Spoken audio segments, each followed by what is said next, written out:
I hope he finds you fly.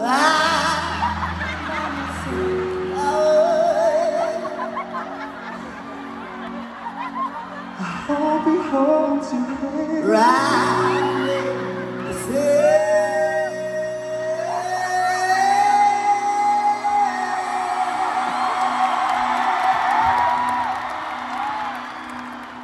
Give you all his hours.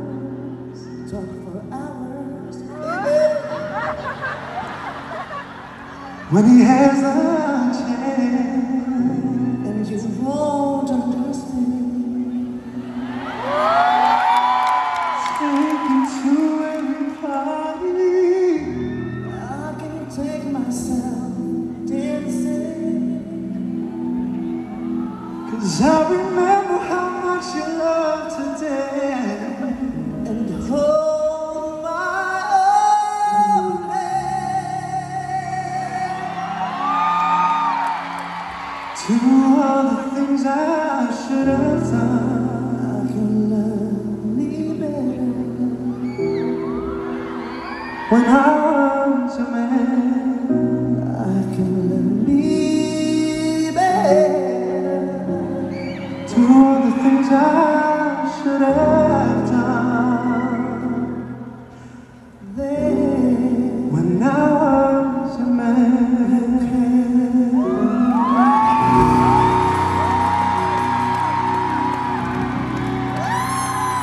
Ladies and gentlemen, the one and only Vice Ganda! What's up, Badlang people?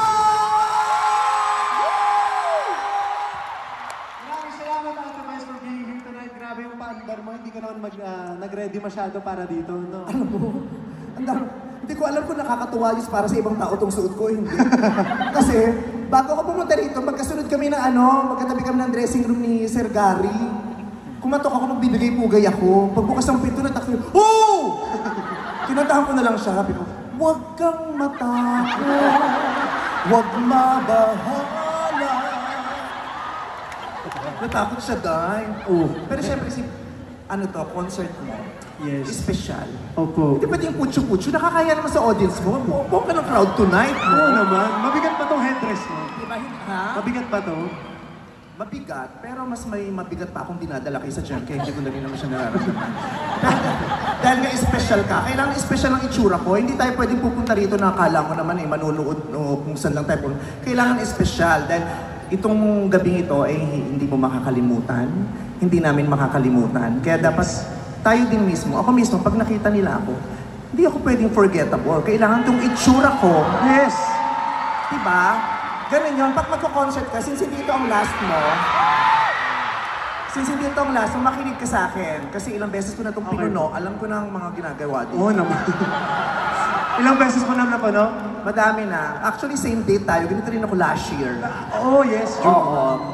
Puno din yun sa akin kasi sinabay ko sa bigayan ng 4-piece at saka tupad.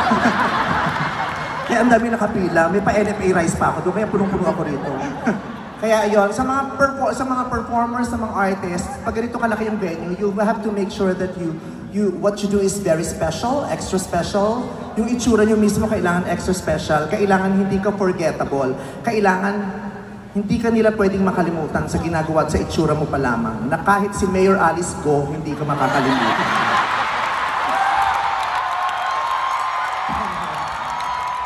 Sa itsura ko ngayon, pag sinend ko to kay Alice Go, tignan ko kung makalimutan nyo to after 10 years. Parang hindi ka na makakalimutan talaga. Oo. Hindi niya masasabi yun kayo, your honor. Pero yung mga ganitong itsura, hindi ito bumabagay sa lahat. Kailangan to inaaral. Katrin, tawang-tawa, Katrin, ha? Pero, nako, ikaw talaga? Oh, Ang laki-laki mo na, no? ano? Dati, Diyos ko, ang liit-liit mo. Paano kung nakitang nakilala? Nag-guess ka sa GG ngayon, ang laki-laki mo na.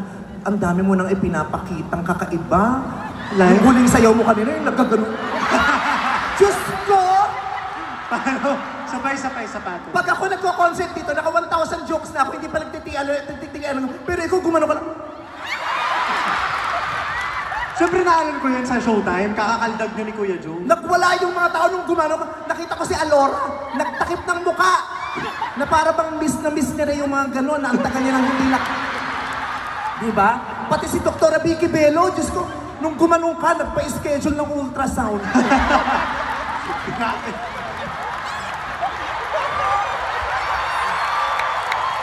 Grabe!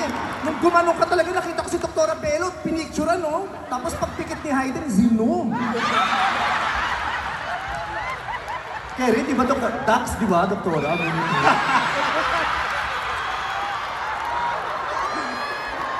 Mas okay na yun. Pero ang galing. Paano ulit yun? Paano yung ganon? Ay, hindi. Hininaan mo, mas malakas yung kanina. Tapos may babae kang ginanon eh. Paano? Alora, Lika, ginawa niya yun sa babae kanina. Ginawa niya yung kanina. Siyempre, Alora, ikaw na lang pwede kasi ako may asawa na ako. Si Chi, may something. Si Catherine, tahimik lang siya, dyan lang siya, hindi siya pwede tumayo. Kung ako sinasabi. Tahimik lang siya, masakit ni Kuya, hindi siya pwede tumayo. Alora, dito sa taas para makita na nakakarami. Diyos ko, wag kaila, yung ganyang mukha, dapat nakikita ng lahat. Yung ganyang kaganda, wag mo itinatago yan. Ayan, oh, nakita mo yung kanina, di ba may partner siya, tapos yung nagaganon siya. Oo, paano yun? Bakit? Ba't ka nakaabahan? Wala pa man din, handang-handa ka na. Paano yun? Paano yun? Oh. Nakatalikod yung babae doon. Nakatalikod? Ano ba? Ano siya dito? Ay, nakasandal doon. Sumandal ka. Tapos, ayaw? Naku, mabibitin si Alora. Huwag ka magana. Akong bahala. Sa akin ka. Uy, wala kang lugi dito. Kabayo to, gago.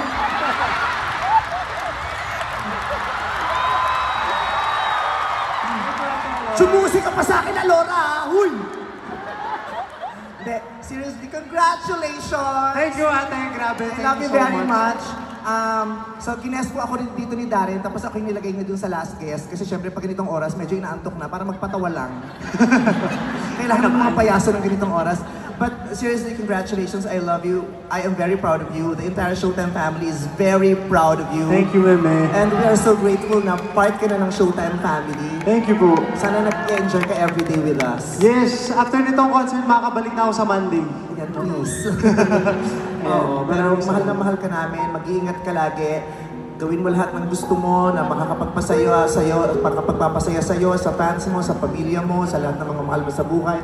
Ang dami mong pinakita tonight, sumayaw ka ng matindi, kumanta ka ng matindi, lahat. Parang pinakita mo na lahat, iskandal na lang inaantay natin. Uy, wag! Charot lang. Hindi kayo magulang ko. So, sino may gusto? Yung ticket nyo, di ba may ticket kayo kanina? Pakikip kasi ira-raffle kung kanino isi-send. Anong nakalagay sa ribbon? Ayan, nagmamahal, wak. Wak. Okay, so ako yung pupunta na po sa likod. Ibibigay ko na ang entablado ulit sa pinakmamahal natin, si Darren Espa. Maraming salamat, ate. I love you so... Dadalhin mo yan? Self-service dito, wala tayong budget. Thank you, Meme. Andiyan ka pala, ba't di ka nauna doon, putang? Bye! Araneta once again, Meme Vice Ganda! The one and only unkabogable nga naman. Maraming salamat, Ate Vice, for being one of the guests here dito sa D10.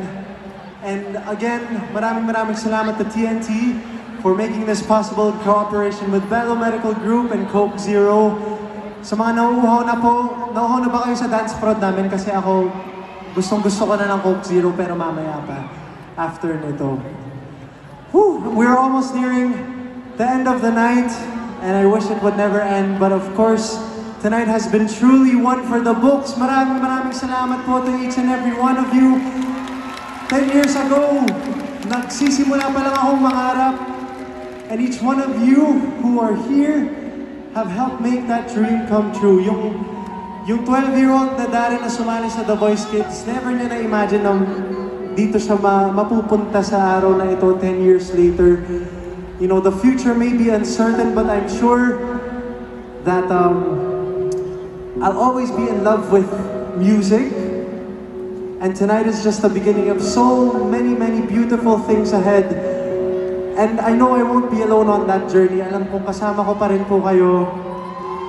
My dear Darrenatics, my family, sa mga relatives ko na nagbiyahe galing Nueva Vizcaya, Nueva Ecija. Maraming salamat sa my grandma and my grandpa, kay nanay tsaka tatay na biumahe kahit matanda na sila. Andito sila tonight to celebrate my 10th with me.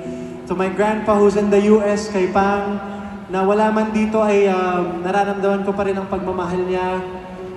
And hindi ko po talaga pinangarap naman na ganito kalaki yung magiging, alam mo yung mga venues na napupuno ko. I would have never imagined I would sell out the Araneta Coliseum, but all of you have made it possible. Maraming salamat po.